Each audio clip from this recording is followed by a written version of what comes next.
Hello my dear students, welcome to all in social science class once again.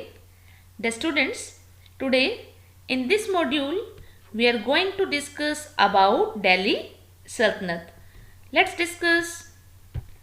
As we have discussed previously, in the late 12th century, India was divided into many small and big states. There was no unity among the different rulers. They used to fight with each other to establish their supremacy. Such conditions in our country encouraged the Turk invaders like Muhammad Ghori to invade India. Muhammad Ghori captured Punjab, Sindh and few other states in India. Prithviraj Chauhan challenged him and with the help of Rajputs he defeated Muhammad Ghori. My dear students, 12th century में India कई small and large states में divided था. Rulers में आपस में बिल्कुल भी unity नहीं थी, यानी एकता नहीं थी. अपनी सुपरमेसी को एस्टैब्लिश करने के लिए वो आपस में लड़ते रहते थे. सो इस टाइप के सिचुएशंस ने हमारी कंट्री में टर्क्स इन्वेडर्स को एनकरेज किया. मीन्स टर्क्स आक्रमणकारी हमारी कंट्री में ईजिली घुस गए क्योंकि इंडियन रूलर्स आपस में लड़ते रहते थे और इस बात का फ़ायदा टर्क्स ने उठाया और उन्होंने इंडिया पर अटैक कर दिया. जैसे मोहम्मद गोरी ने इंडिया पर अटैक किया और पंजाब, सिंध और इंडिया की कई स्टेट्स को अपने कब्जे में कर लिया.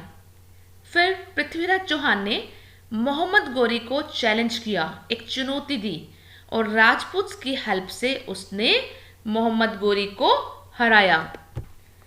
Mohammad Ghori met with the Jayachand. Jayachand was the rival of Prithviraj Chauhan. So with the help of Jayachand, Muhammad Ghori defeated the Prithviraj Chauhan in 1192 CE. This time, Prithviraj Chauhan was killed by Muhammad Ghori. The Turks conquered Ajmer and Delhi. After this, in 1194 CE, Jayachand was also killed. Mohammad Ghori बेटा जयचंद जी से मिला और जयचंद जो कि पृथ्वीराज चौहान का competitor था. तो जयचंद की हेल्प से मोहम्मद गोरी ने 1192 CE में पृथ्वीराज चौहान को हराया. हालांकि पृथ्वीराज चौहान के साथ कई रूलर्स थे, बट वह इस लड़ाई में हार गया और मारा गया. टर्क्स ने अजमेर और दिल्ली को जीत लिया. इसके बाद 1194 CE में जयचंद भी मारा गया. The students, look at this map. Here the area of Delhi Sultanate have been shown. You can see in the pink color the area of Delhi Sultanate. After defeating and killing Jayachand, Muhammad Ghori returned to Ghor with huge wealth. He handed over the conquered area of Ajmer and Delhi to Qutbuddin Aibak. He was the deputy of Muhammad Ghori. Muhammad Ghori was killed on 15th March 1206 by a Khokhar soldier. Thus, the command of the Indian territory came under the Qutbuddin Aibak and he established the slave dynasty in India. बेटा जयचंद को हराने और मारने के बाद मोहम्मद गोरी काफ़ी सारा धन लूटकर गौर लौट आया. उसने अजमेर और दिल्ली के जीते हुए एरियाज कुतुबुद्दीन ऐबक को दे दिए. मोहम्मद गोरी ने कुतुबुद्दीन ऐबक को अपना डेप्यूटी यानी अपना उप सचिव अपॉइंट किया. 15 मार्च 1206 को खोखर सोल्जर के थ्रू मोहम्मद गोरी की हत्या कर दी गई. सो इंडियन टेरिटरी मीन्स भारतीय क्षेत्र की कमांड कुतुबुद्दीन ऐबक के अंडर आ गई और उसने इंडिया में स्लेव डायनेस्टी की एस्टैब्लिशमेंट की. Dear students, let's discuss about the slave dynasty. Slave dynasty is also known as Mamluk dynasty. As I have told you that Qutbuddin Aibak founded the slave dynasty. The rulers of this dynasty were the children of slaves, and hence it is called the slave dynasty.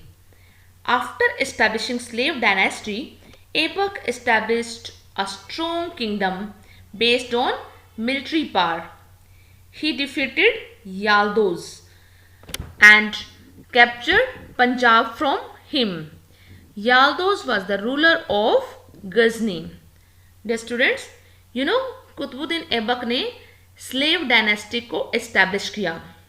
इस dynasty यानी इस राजवंश के rulers जो थे वो slaves के बच्चे थे, इसीलिए इसे स्लेव डायनेस्टी कहा जाता है. स्लेव डायनेस्टी की एस्टैब्लिशमेंट के बाद ऐबक ने मिलिट्री पावर के सपोर्ट से एक स्ट्रॉन्ग किंगडम एस्टैब्लिश किया. उसने याल्दोस को हराया और पंजाब को उससे छीन लिया. याल्दोस बेटा जो कि गजनी का रूलर था. Aibak was a great patron of literature, art and architecture. So he built Qutub Minar and Quwait-ul-Islam Mosque in Delhi. He also built a famous mosque in Ajmer, which is known as ढाई दिन का झोपड़ा. Hasan Azmi and Mubarak Shah were the great literary figure of his court. Qutbuddin Aibak died in 1210 CE. The students, Qutbuddin literature, art and architecture, I mean to say साहित्य, कला और वास्तुकला के महान संरक्षक थे. उन्होंने आर्ट एंड आर्किटेक्चर को काफ़ी इम्पोर्टेंस दी. इसीलिए उन्होंने दिल्ली में कुतुब मीनार और कुवैत उल इस्लाम मस्जिद का निर्माण किया.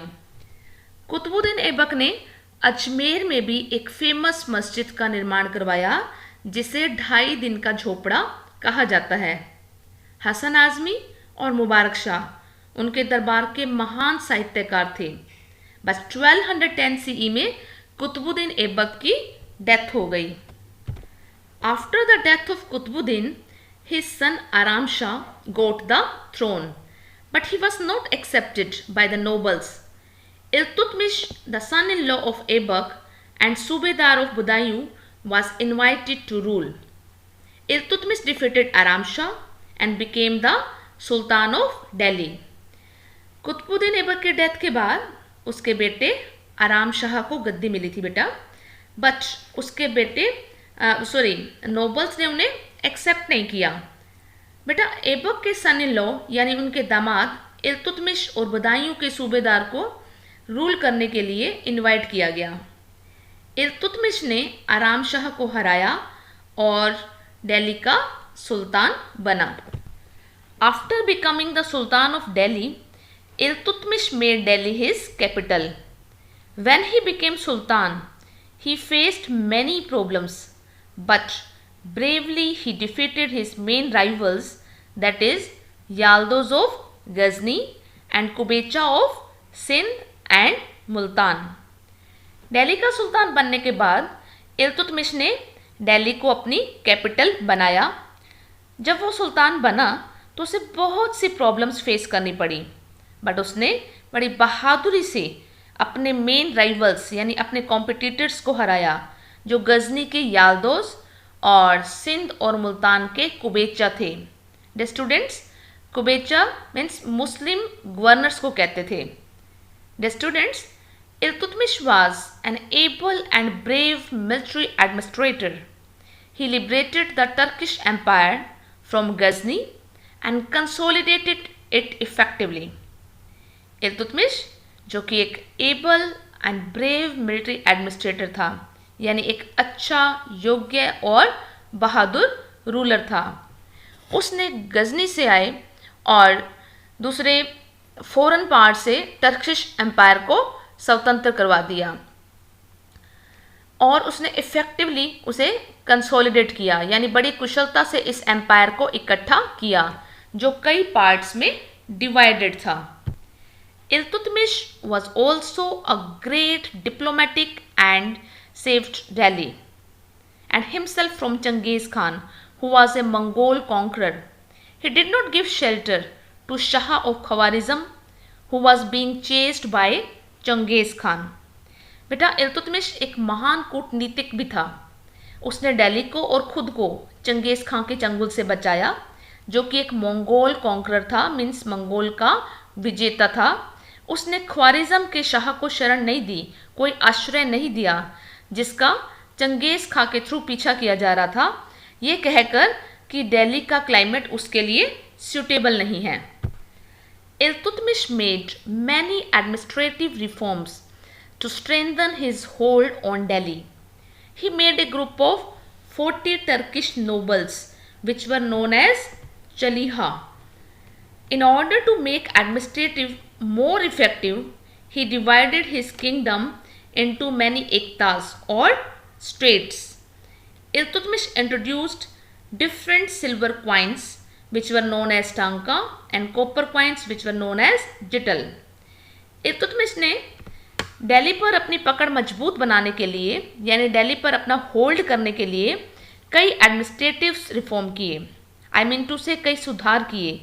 उन्होंने 40 टर्किश नोबल्स का एक ग्रुप बनाया जिसे चलिहा के नाम से जाना जाता था। एडमिनिस्ट्रेशन को इफेक्टिव बनाने के लिए उसने अपने किंगडम को कई स्टेट्स में डिवाइड किया ताकि रूल अच्छे से चलाया जा सके। इल्तुतमिश ने डिफरेंट क्वाइंस भी इंट्रोड्यूस किए, silver coins and copper coins. Silver coins को टंका कहा जाता था और कॉपर क्वाइंस को जिटल कहा जाता था। मीन्स दिल्ली सल्तनत टाइम में दो टाइप्स के क्वाइंस इंट्रोड्यूस किए गए।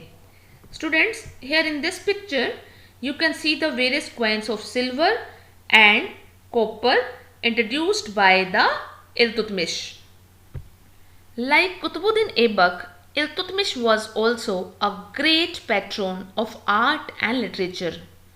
The most important literary figure of his court was Minaz-us-Siraz. He wrote the accounts of Iltutmish's reign. The other literary figures were Ruhani and Usami. Iltutmish was an orthodox Sunni Muslim. He treated Shias and the Hindus very badly.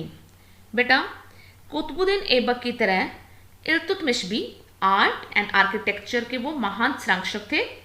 उनके दरबार का सबसे important literary person यानी साहित्यकार मिनाज-उस-सिराज था। उन्होंने इल्तुतमिश के rule में कई लेख लिखे, मीन्स इल्तुतमिश के टाइम में उन्होंने काफ़ी कुछ लिखा। और दूसरे इम्पोर्टेंट लिटरेरी फिगर्स और वी कैन से पर्सन्स रूहानी और उसामी थे। इल्तुतमिश एक रूढ़िवादी कट्टर सुन्नी मुस्लिम था। उसने शिया मुस्लिम्स और हिंदूज के साथ बहुत बुरा बिहेव किया। Dear students, Iltutmish realised that his sons did not have the capability of a good ruler. So in order to escape from the situation of chores after his death, he nominated his daughter Razia as his successor. She had all the ability and quality of strong administrator. Iltutmish को realise हुआ कि उनके बेटों में एक अच्छा ruler बनने की कैपेबिलिटी नहीं है, इसीलिए अराजकता और अव्यवस्था यानी डिसऑर्डर की सिचुएशन से बचने के लिए अपने उत्तराधिकारी के रूप में अपनी बेटी रजिया को नॉमिनेट किया। रजिया एक स्ट्रॉन्ग और एबल एडमिनिस्ट्रेटर थी। उसके पास एक अच्छा रूलर बनने की सारी क्वालिटीज थी। Dear students, after the death of Iltutmish, the nobles declared Ruknuddin Firoz Shah as a sultan. He was the eldest son of Iltutmish, but he was murdered only 7 months later and finally Razia became the Sultan of Delhi. बेटा इल्तुतमिश के death के बाद nobles ने रुकनुद्दीन फिरोज को सुल्तान declare कर दिया। वह इल्तुतमिश का सबसे बड़ा बेटा था, बट 7 मंथ्स के बाद ही उनका मर्डर कर दिया गया, मीन्स उनकी हत्या कर दी गई और फाइनली रजिया दिल्ली की सुल्तान बन गई। As I have told you that Razia was an able and strong administrator. She crushed her opponents. She appointed non-Turks nobles at higher position. Razia was an able military general and was considered an exceptionally capable ruler. She dressed up like a man in the battlefield or an military expedition. She could rule for a very short period of 3.5 years only. She was killed in a battle in 1240 CE. Dear students, as we have already read कि रजिया एक capable और strong administrator और ruler थी. उसने अपने विरोधियों को कुचल दिया. उसने नॉन टर्क्स नोबल्स को हायर पोस्ट पर अपॉइंट किया. मीन्स जो टर्क्स नहीं थे उनको हाई पोजीशन दी गई. रजिया एक बहुत ही कैपेबल मिलिट्री जनरल भी थी. उसको एक कैपेबल रूलर माना जाता था. मीन्स एक अच्छा योग्य और स्ट्रॉन्ग एडमिनिस्ट्रेटर माना जाता था. बैटलफील्ड एंड मिलिट्री कैंपेन्स में रजिया मैन की तरह ड्रेसअप होती थी. बट वो सिर्फ 3.5 years यानी बहुत कम टाइम के लिए रूल कर सकी, क्योंकि 1240 CE में वो एक बैटल में यानी लड़ाई में मारी गई. After her death Bahram Shah was made Sultan by the nobles. He was also killed in 1242 CE, and after that Alauddin Masood Shah ruled from 1242 CE to 1246 CE. Dear students, let's read about the Nasiruddin Mahmud. Nasiruddin Mahmud, who was the younger son of Iltutmish, became the Sultan and ruled for 20 years. Ghiyasuddin Balban was his prime minister. Nasiruddin Muhammad was not an efficient ruler, so his prime minister Ghiyasuddin Balban was the actual ruler. After his death, Balban became the Sultan as Nasiruddin Muhammad did not have any son. Nasiruddin Mohammad जो कि इल्तुतमिश का छोटा बेटा था वो सुल्तान बन गया और उसने 20 years तक रूल किया. गियासुद्दीन बलबन उनके प्राइम मिनिस्टर थे. नसीरुद्दीन मोहम्मद एक एबल एडमिनिस्ट्रेटर नहीं था, इसलिए उसके प्राइम मिनिस्टर बलबन ही एक्चुअल रूलर थे. नसीरुद्दीन महमूद की डेथ के बाद बलबन सुल्तान बना, क्योंकि नसीरुद्दीन महमूद का अपना कोई बेटा नहीं था. Let's discuss about Ghiyasuddin Balban. As we have discussed that Balban was a strong and capable ruler. He suppressed all his opponents and created an atmosphere of obedience and patriotism towards the Sultanate. He ended the power of Chaliha to consolidate his position. He believed in complete justice. He was famous for his justice. He did not spare any wrongdoer, whether a common man or noble. Students, Balban एक strong और capable ruler था, एक योग्य शासक था. उसने अपने सभी विरोधियों को सप्रेस कर दिया, उनका दमन किया और सल्तनत के प्रति आज्ञाकारिता और देशभक्ति का एटमॉस्फेयर क्रिएट किया. मीन्स सभी लोग सुल्तान की आज्ञा माने और अपने देश के प्रति प्यार त्याग की भावना से ओतप्रोत हों. बलबन ने अपनी पोजीशन को और स्ट्रॉन्ग बनाने के लिए चलिहा की पार को भी ख़त्म कर दिया. चलिहा बेटा, I already told you, Iltutmish ने 40 टर्किश नोबल्स का एक ग्रुप बनाया था, उसे चलिहा कहा गया था. जो बलबन ने तो उस ग्रुप यानी चलिहा की पार को भी समाप्त कर दिया था. बलबन एक ऐसे सुल्तान थे जो कंप्लीट जस्टिस यानी पूर्ण न्याय में विश्वास करते थे और अपने न्याय के लिए काफ़ी फेमस भी थे. बलबन ने किसी भी गलत काम करने वाले को कभी नहीं छोड़ा, मीन्स कभी माफ़ नहीं किया, चाहे वो कॉमन मैन हो या फिर Nobel person. Balban's court was very disciplined. Without his permission, no one could not talk or laugh in his court. He enhanced the prestige and power of the Sultan. He made many forts and appointed his best guards to secure his frontiers. Frontiers mean border. बेटा, बलबन का दरबार बहुत ही discipline था. उनकी permission के बिना उनके दरबार में ना तो कोई बात कर सकता था, ना ही हंस सकता था. उसने सुल्तान की प्रेस्टीज यानी पावर को बढ़ाया. मीन सुल्तान की मान प्रतिष्ठा और शक्ति को काफ़ी बढ़ाया.